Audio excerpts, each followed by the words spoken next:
How dare you not know? A drop bear is a completely fictional Australian creature we made up just to mess with tourists. Basically, it's a killer koala that ambushes people from treetops. AITAH for letting my British bestie think a drop bear was real. So I29F Aussie had my best friend from the UK, Eloise 30F, coming over to visit me for the first time in Australia.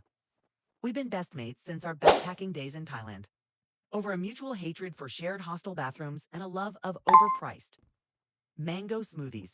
Classic. Eloise is the definition of British, polite to a fault, emotionally constipated until drunk, and somehow always cold.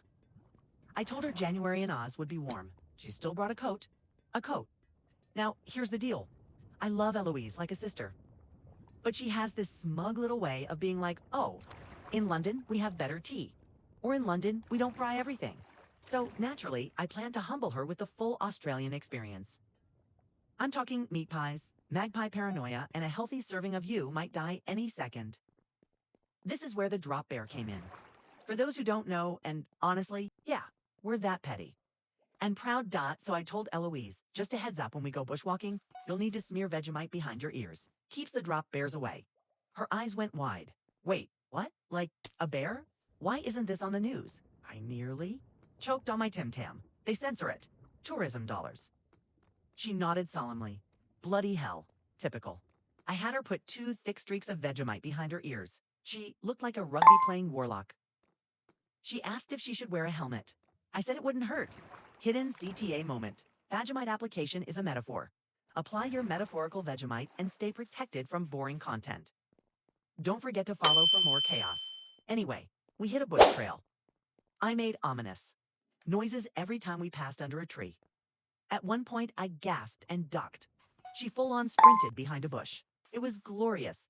Eventually, I let her in on the joke. She froze. You mean to tell me I smeared condiment on my head for nothing? Not nothing, I said. Entertainment, memories, engagement. She stared. Engagement. Reason? I said casually. Gesturing to my phone recording her meltdown, she threatened to shove a Lemington up my nose. Later that night, while eating said Lemingtons and watching Kath and Kim, she confessed she'd suspected something was off when a wallaby didn't attack her. But, she said, you sounded so serious. You were like a bloody Steve Irwin documentary. I beamed. That's the highest compliment. The rest of the week only got worse. Or better, depending on who you ask. She nearly had a breakdown trying to order coffee. Why is a flat white a thing? Why is it flat? Why is your tea cold and cold iced? I shot back. She got sunburnt on her eyelids. She saw a huntsman spider in the shower and tried to call the embassy. She bought a hat with corks on it and genuinely thought it was stylish. But then came the real test. The barbecue. Now, in Australia, a barbecue is a sacred social ritual. There are rules, like never touch another person's tongs, ever. It's spiritual, like interrupting a monk mid-meditation. I invited the whole crew over. My cousin Jays, who once punched a pelican, long story, my neighbor Marcy, who brings her own aioli to every event, and 3 dogs who weren't invited but just knew. I handed Eloise a sausage on bread with onions. She blinked. Where's the bun? It's bread. She tried to be cool, took a bite, her eyes widened. This is actually elite. The assimilation had begun.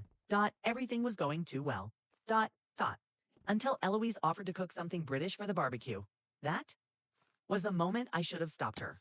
That was the moment. The war began.